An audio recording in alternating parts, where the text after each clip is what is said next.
to the work session for June 4th, 2024. The first item is an update on the 2024 U.S. Open preparations. I see Doug Willardson there. So Doug, as you prepare to get started, you tell us when. Thank you. Let me just pull this up. Great. Well, a lot has happened in the last week since we talked about this. I don't have a whole lot to update. A lot of small details going on here and there that don't think the board necessarily needs to be a part of. But there are a few things I wanted to let you know. We have done 559 inspections to date on tents and items on the course. And so for the sake of listeners and us, tell people what you do in these inspections of the tents, because we're a city or a village of tents now, and there's a lot of work involved. Yeah, so a lot of them are engineered, so they have to go in and see what the engineering specs say and make sure that they were built to the specs that were put on the paper. And so our inspectors are out there 6 days a week doing that, sweating a lot and enjoying their time out there. So yeah, 50 inspections a day. To kind of put it in perspective, I don't know, maybe on a normal month, we would have 100 to 50 inspections. Is that?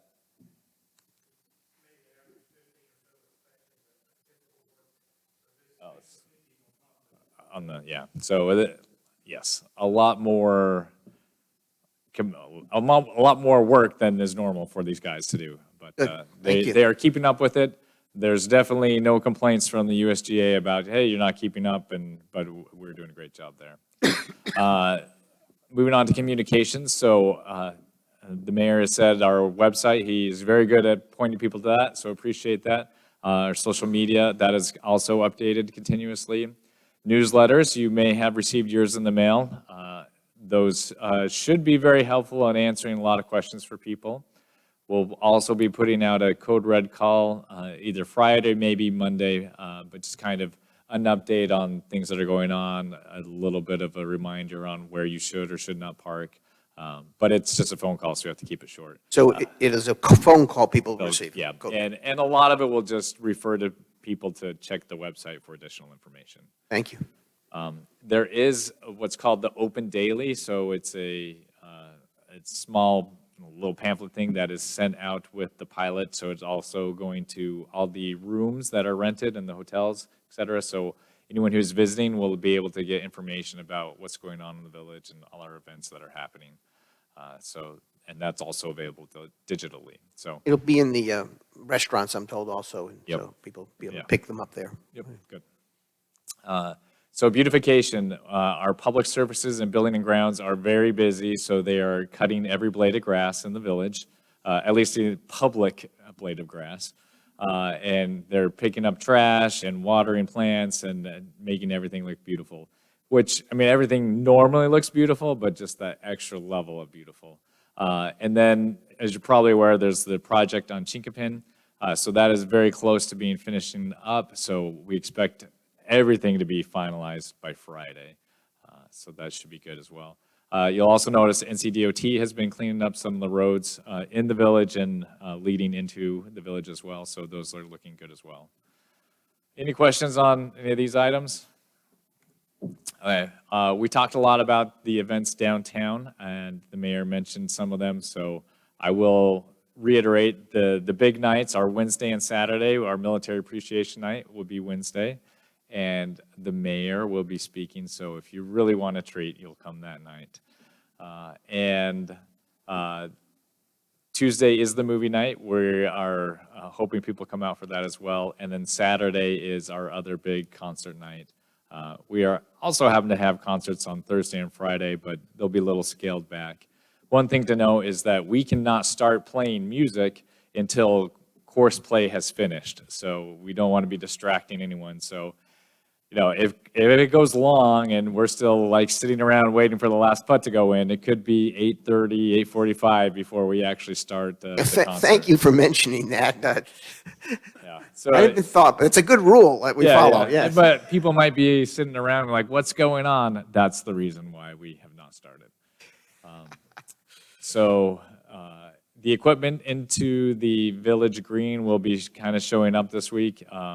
Over the weekend, we have these USGA letters that showed up kind of by Marshall Park, so you may have seen those, but other things will be going in. A security camera was installed, just in case anyone has any crazy ideas. It'll all be on camera. We want to deter any potential vandalism going on down there. Moving on to parking. So this is what we get all the questions about. So in the Village Core, it is going to be a 3-hour limit in the business district, and that includes the Village Green parking lot, also known as the Sand Lot. We do have employee passes, and those have been handed out to all the employers downtown to give to their employees.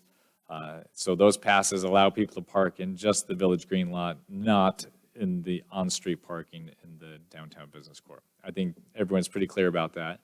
We will have overflow parking at 55 Rattlesnake Trail, and the village is providing a golf cart shuttle constantly from 8:30 in the morning to approximately 10:30 at night, or whenever our events end. Is 55 Rattlesnake Trail the one right across from that real estate Yes, office? yep. Okay, on Rattlesnake, thank you. Yeah, and it just got mowed today, so it should be in good shape.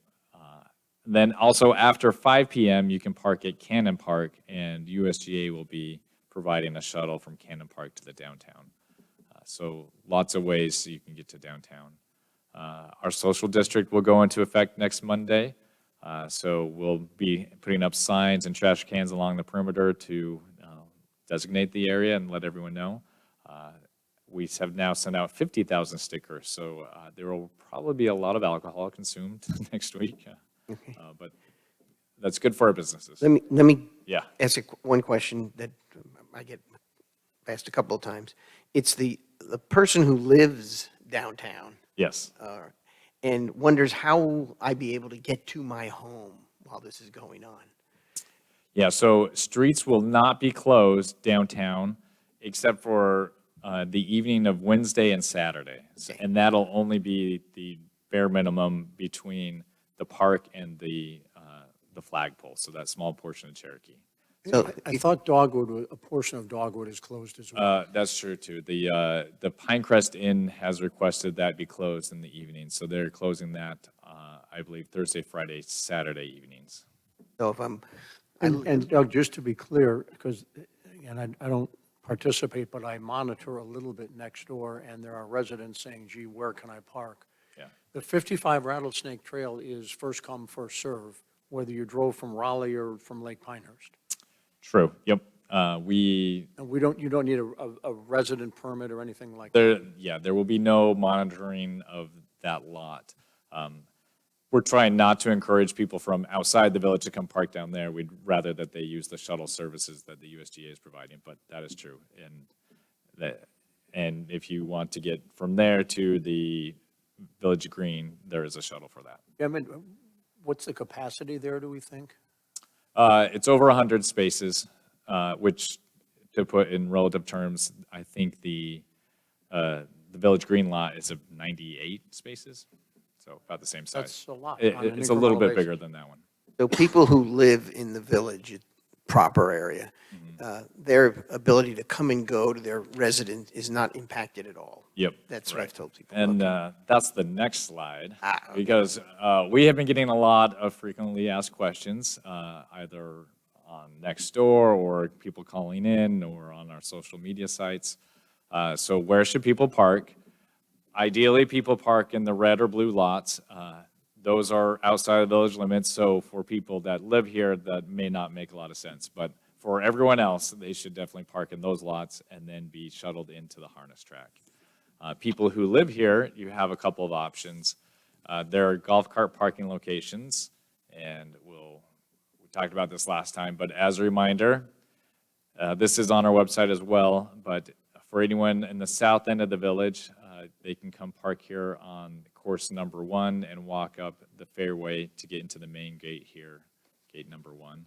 Anyone on the west side of the village can come and park on course number 5, hole 18, the fairway here, and then walk across Highway 5 and get into the course at admission gate 10. And we discussed that there is parking in the village. Our village Rattlesnake lot is there, so you could potentially walk into Gate 8. For anyone living in number 7, this admission gate 5 has a golf cart parking area right here. Anyone living on the north side of the village, so Village Acres, number 6, could potentially make their way through and park here at where the old Golf Hall of Fame was and enter in through admission gate number 6. So that's how locals can best access the course.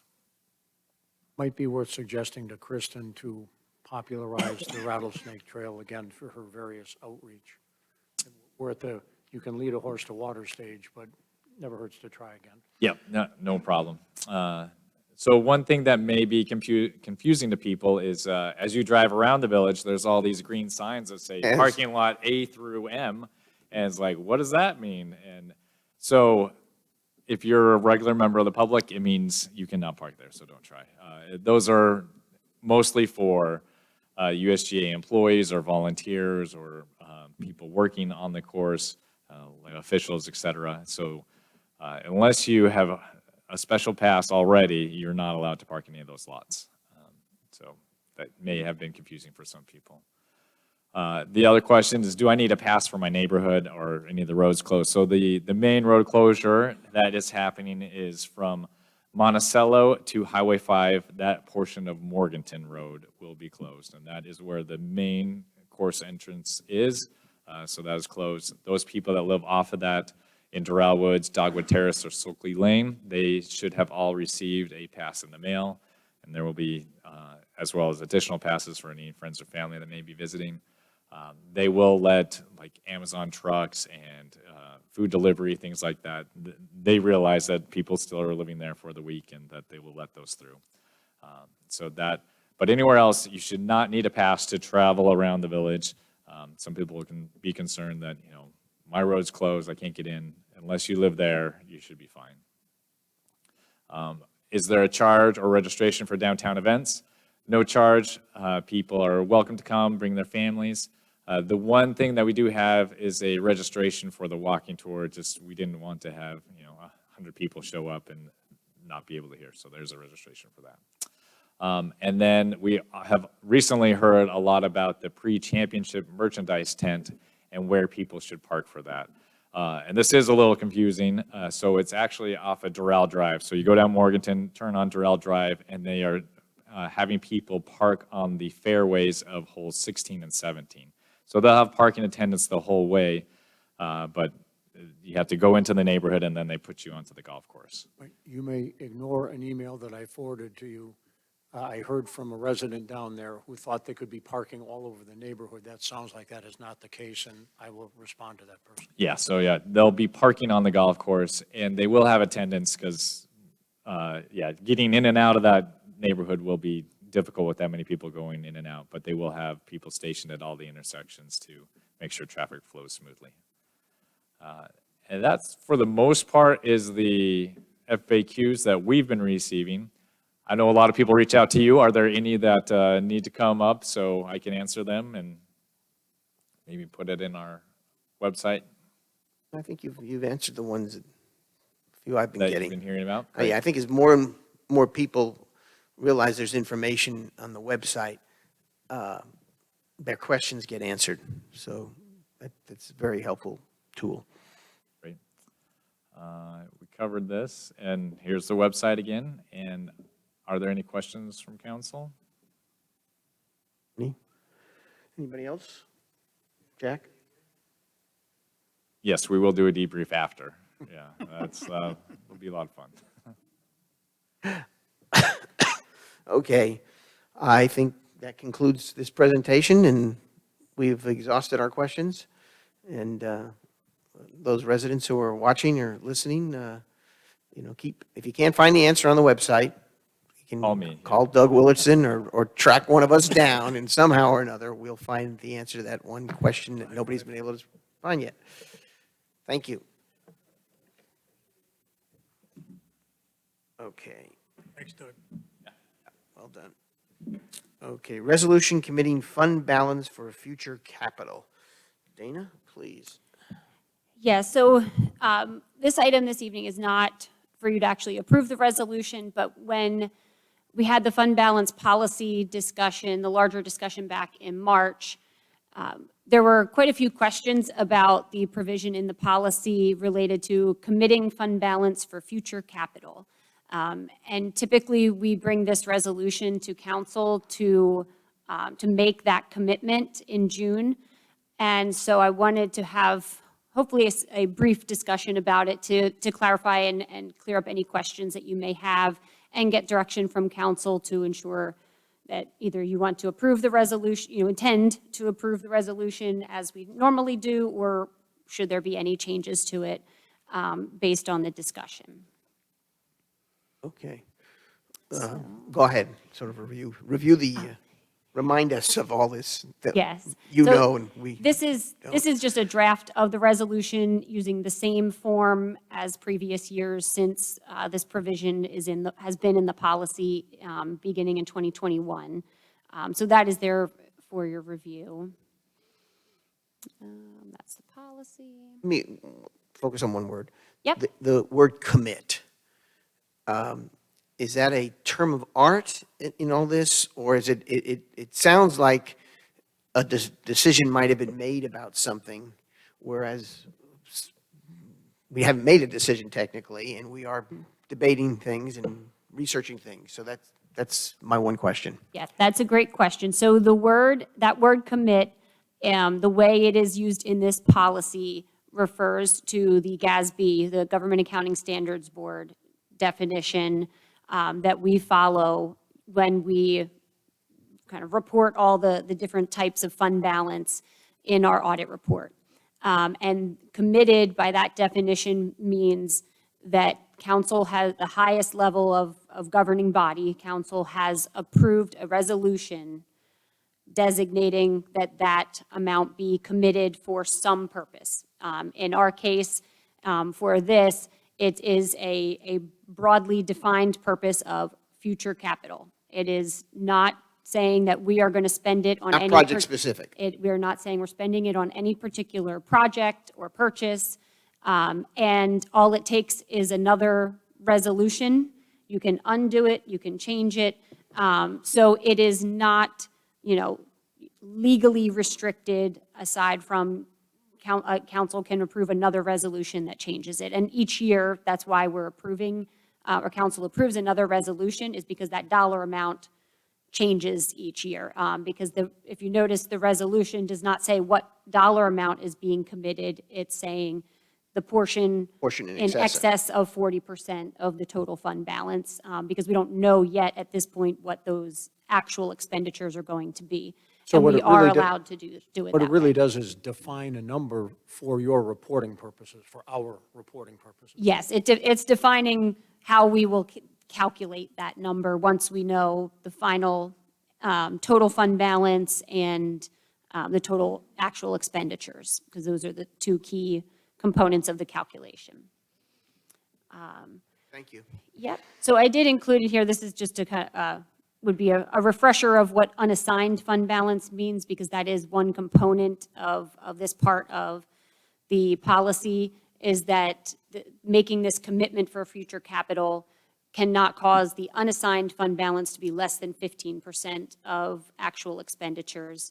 And essentially, what we're saying is being committed, we're taking our total unassigned fund balance, which is basically our total fund balance less those other categories you see there. So non-spendable, meaning it's not a financial resource, it's not liquid, it's something you can't spend, like inventory.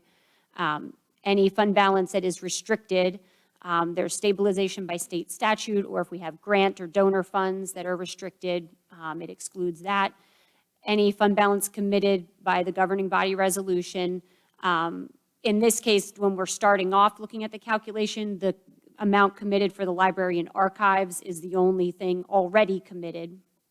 And then fund balance assigned, which is the next fiscal year's fund balance appropriation. So when Word committed really means something in the left-hand column there. yes, and that's the definition that we just talked about. Yep, that it's without a governing body resolution, it does not exist. It's not earmarked or designated for anything. And what it really represents is the spendable fund balance that has not been restricted or kind of quote-unquote earmarked, meaning committed or assigned by council in some way. I think that's another good way maybe to think about it conceptually, is that you're saying we think we'll use this for future capital. We are not saying that we will, but that you may. Gotcha. And basically, by making that commitment, you're taking the total unassigned fund balance that we initially calculate and reducing it by saying a portion is committed for future capital. So I don't want to, belabor all the numbers, but I thought it may be helpful Sure. to at least see, kind of to illustrate it. And so I did do a rough estimate for FY24 ending balances, but this is purely for illustrative purposes. These are not any hard and fast numbers, but I thought it would be helpful to see, an estimate at least of what it might look like, especially for comparing it then to last fiscal year to see how it changes over time. So to come up with the calculation, the first stipulation is that we have to have in total fund balance at least 40% of expenditures that we exceed in order to even consider committing something. And so our estimated total fund balance of 21 million, and if we had expenditures of 24 million, 40% of the 24 million is about 9.8 million.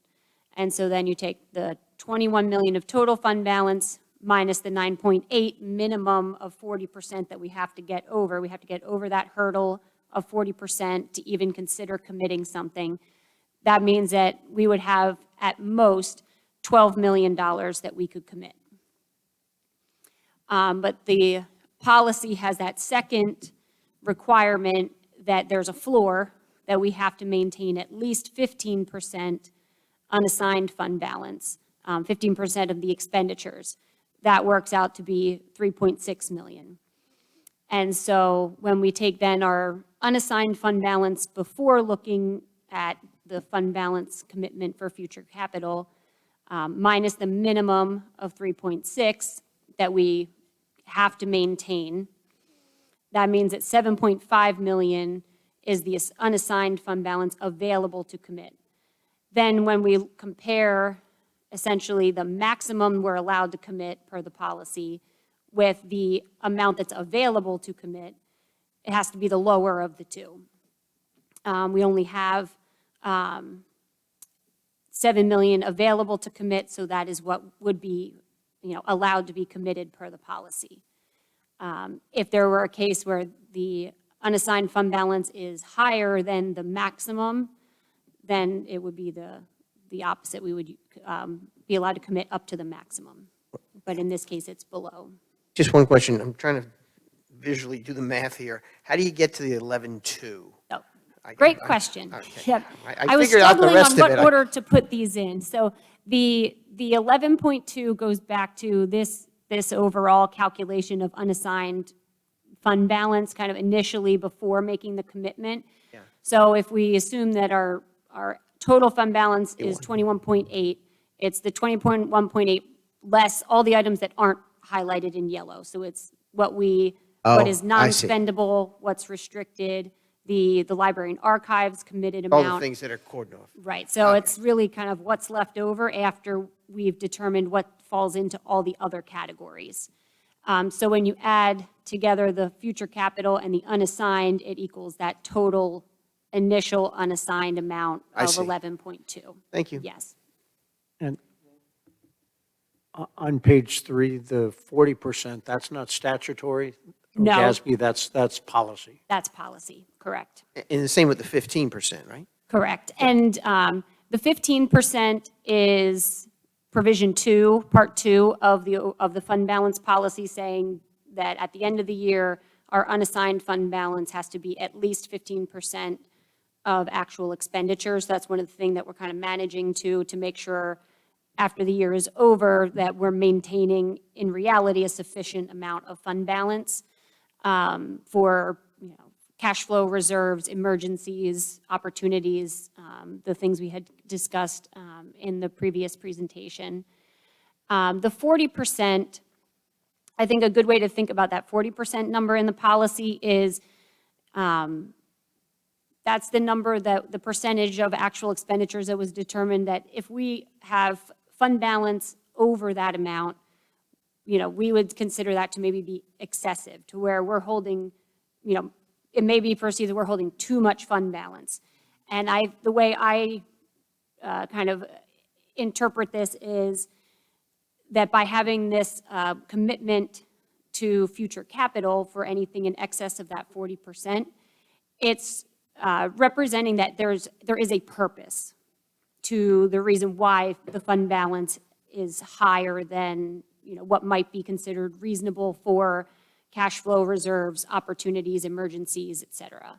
And so you can see that over time, I think this is a good illustration and a good point in time for the village, given the library and other future plans for capital to kind of be able to put some context to what's happening with the numbers. So if we compare, as of the end of last fiscal year, we had about $10.5 million committed for future capital. Our estimate, for this illustration for FY24 would be $7.5 million. That's gone down by $3 million. Also, our unassigned has gone down.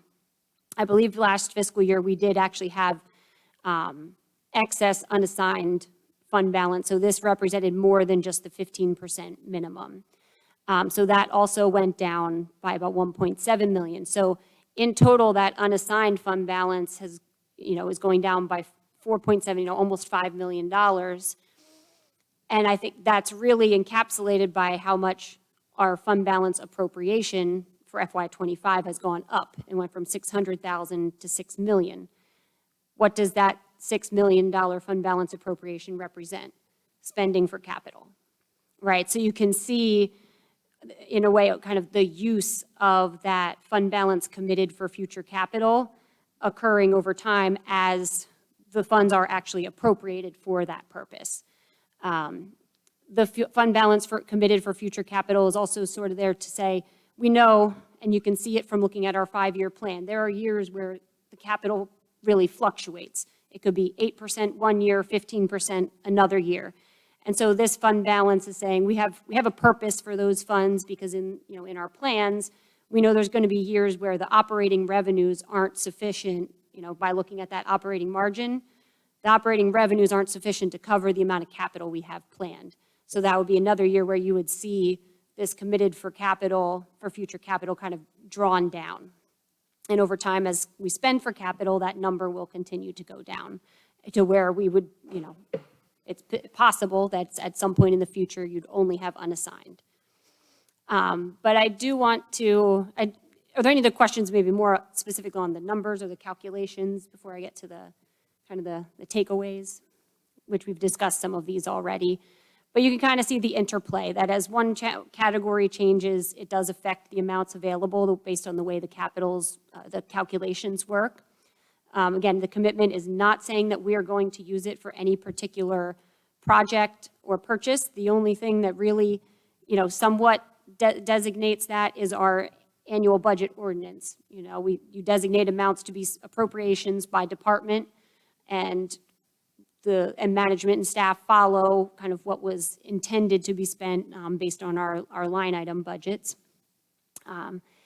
The commitment option in the policy, I explained this part kind of that it's really just meant to say that we do have a purpose and intention to use those reserves for something in the future. And the last bullet point I think is very important for you. It is at the discretion of the village council. So you could decide not to approve it and we wouldn't report anything. Or I guess, we would need a resolution saying that the previous year's committed amount for future capital be removed, that you want to release that commitment. Or you can change the language of the resolution to for us to calculate a different amount. It really is at the discretion of the council. So correct me if I'm wrong, but as I recall, the genesis, the reason for this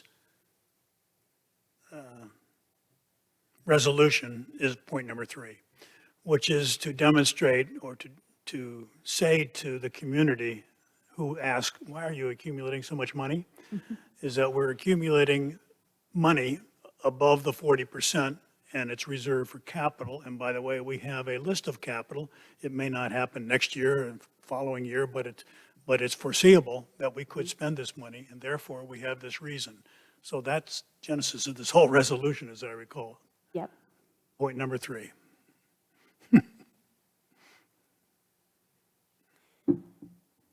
Other comments? Yeah, for this coming budget, if we were to try to take it to 30%, it would have been a 12-cent, close to the 30%, it would have been a 12-cent decrease in the taxes. That's what I calculated before when I proposed a 12-cent decrease. Certainly understand the items there, and that's what the council members, when we discussed that, brought up. But that was where the genesis of the 12 cents came from. Tax cut.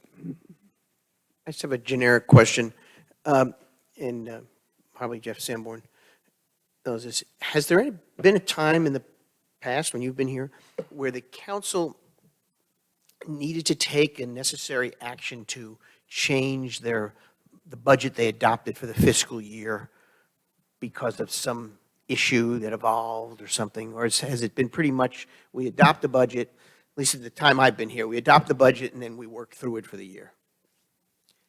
I think we systematically have changed the budget throughout the year. I mean, something other than the amendments that we do. COVID didn't cause a change in revenues that might have caused us to need to reevaluate expenditures. as an And we had example. the ARPA funds, so, And then it got offset by, yeah. Yeah, I'm trying to recall whether or not we had some unprojected expense. Yeah. That was large enough. I don't recall anything that wasn't, we couldn't handle it And within we our could current budget. absorb it, yeah. I mean, It still might have required a budget amendment. Oh, of certainly, course, but, yeah. of course. Yeah, you have to move funds around as the year progresses. it would seem like it would take a dramatic drop in actual tax collections. So if we're going to collect 99% of what's assessed, the rest comes from the state, and unless they have something that disrupts their budget. I think that apart from the whole COVID situation, the most significant impact or change that we've had to grapple with recently was the agreement to take on the library and archives. But if I recall correctly, we actually built that into a budget for the year in anticipation of that requirement. So we didn't have to change midstream for that one either. I don't Right, think. and the contribution to the library had been increasing on a regular basis too. But relative to the overall budget, my sense is that it wasn't 20 or 30%, it was much smaller than that. To a 20 to 24, $25 million operating budget. Right, it would have been. Okay. I seem to recall, didn't we have a risk management discussion about this with the budget? And I seem to remember, this was probably a year and a half ago, like looking at catastrophic type things. If a tornado were to come in and hit, how do we respond to that? What do we have capabilities of not? So we start doing our own stress analysis as to what we can handle. So we can handle quite a bit because we're in a very good financial position. But there are a few things that, very unlikely that obviously. The unlikely ones, yeah. Yeah, and that would be a great example of, if there were to be a disaster like that, that would use up all of what is our unassigned fund balance here. Essentially, you would pass a resolution to release the commitment on the future capital to make those funds available to use for the disaster, for example. But we were reimbursed by insurance, hopefully. Correct, or FEMA, someone, yeah. Right. I think that was 2 strategic planning meetings ago we had that discussion. if I remember correctly. Okay. Other questions while we have Dana here? No? All righty, well, that was a helpful discussion. Yeah, so I think, at this point, are you comfortable with me bringing the resolution language as it typically is Yeah, for the next meeting? Okay. yeah, perfect. next meeting's fine. All right, thank you. Thank you. All righty. Other businesses that anyone would like to bring up? And maybe, I guess, we won't be meeting for several weeks, sort of an odd few months here, big gaps. Jeff Sanborn, is there anything in particular the council should be aware of that'll be popping up at us at the end of June? Excuse me. Yeah, it's not necessarily popping up, but thanks for asking the question. You all know that the village manager application window closed last Friday. We have 39 applicants. We're still working through some of the last ones that trickled in. I was wondering if you might be available and willing to schedule a special meeting closed session for the week after the U.S. Open to start to review those files. What's the date on that, Jeff? Maybe that Tuesday, if Tuesday would be the 18th, I believe. Yeah. not in. Are you out the whole week, or?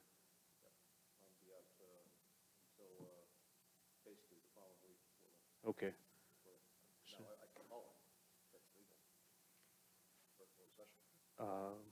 Were we going to do individual reviews on those, or no? We're gonna provide you with a binder. The binder, That yeah. kind of has them, pre-sorted for you, I see, okay. so there'll be the candidates that we think are Or strongest. as much way homework to as you'd like to front. do. Well, let me ask you this. So all the files will be available for you to review. When would the binder be ready? When would the binder be ready? Well, I'm just wondering if we could take that as a homework assignment whenever it's ready. I think it would be helpful if we had the opportunity to have a conversation with you about do's and don'ts Sure, yeah. before we hand that information off to you. Okay. I would not have a problem with Jeff zooming in to the extent we're not going to take any action anyway. It's Right. more discussion, it's a conversation. Yeah, if we can Maybe work, some- if we can work that out, Suppose that's fine. Anyway, let us check on the viability of that solution. I And know if that so- helps you from your schedule standpoint, but. Yeah, there's legalities, I mean, that kept me, like I was in Chicago. While I was Yeah. present, I wasn't legally attending the meeting. Right. And in a closed meeting, you can look at that. I will be out of the country, and so I'll be 6 hours ahead of you in time zone. So I'd prefer it to be earlier versus later. So, All right, fair enough. Let's, if something can be done, fine. If not, we'll adjust accordingly. I'm happy to accommodate any meeting that'd be allowed. So if we can't work it out, so that next Tuesday after the open, are you all available for something like in the afternoon that day, or? Tuesday, the 18th, yeah, I'm available from I am. 3 on. And I will be available come internet type of being able to call in, Zoom in, and provided the internet's working. But again, I'll be 6 hours ahead. Yeah. So I would ask So it you would to have to keep be that. earlier, I would prefer an earlier time. like a Tuesday morning would be better. That would be much better for me. We'll try to flesh that out, and otherwise we'll line it up for the following Tuesday when you have a council meeting anyway. Okay. Okay. All right, that's a good backstop. We'll do that. Okay, thank you. Will we have any other advisory board items to take up in late June? No, No, okay, not yet. okay, fair enough. Let me see if anything else here.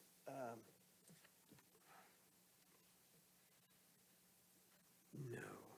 And we don't have another, we've talked obviously, we talked about the July a work session topic, and we've talked in the past about having and it probably should wait to July or August, something, a good thorough discussion on parks and recreation and what's going on in that world, so that we know we had last year adopted a revised master plan, and probably good to just make a check on where things are so far on the topic of parks and recreation, which would cover things like the harness track, the fair barn, and other things like that. I would think that might be able to be worked in along with Matt's review of the third quarter status on the strategic operating plan, only to the extent that there were some things in there that were different than I recollected Yeah, in that area. I don't know if we have to do those together. I do want to have, when, we did talk about taking up the presentation by Matt, and maybe that's in June, if he's ready. Certainly ready. I mean, he was. Okay. Well, maybe let's put that on the June agenda then. Or generally ready, but. Yeah. There was just too much going on with the. Understand.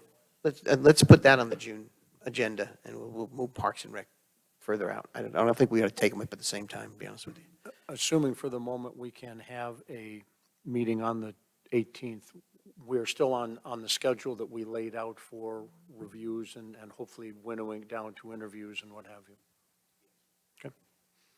Can I ask one question on that? Is there any implied commitment to the candidates to acknowledge receipt? Or have we already done that, or do we have to take that into a next step? Yes. Yes, being we have acknowledged Have receipt of acknowledged your receipt, yeah, application. And for now, that's more than adequate at this point in time. That's right, yeah. Okay, thank you.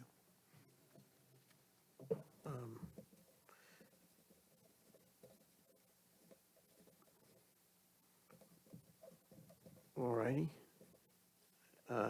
Any other thoughts? This is, as we look ahead, we have the two meetings in July, and then we have one in August. So once again, the open is, it's a seesaw as far as what we can fit in and do. So we all need to give some thought to that as to what's, with the village manager selection process in the midst of all that. So, With the adoption of the budget, we are complete from a statutory standpoint of what we must complete by June 30th. Yes. So our next meeting, we are free to yes, do whatever we want, well, within reason. yeah, yes. Minus the perfunctory things that To a point. Sure, yeah, you can. So many. badly phrased. I In so many apologize. words, yes. Oh, okay. All righty. I guess, I think I'm sensing there's going to be a motion soon, so I will be prepared unless anybody has anything else they definitely want to feel a need to bring up. No, okay. I'll entertain a motion. I move to adjourn the work session. Second. Objections? Aye. Aye. Well, we're in the record books. Thank you.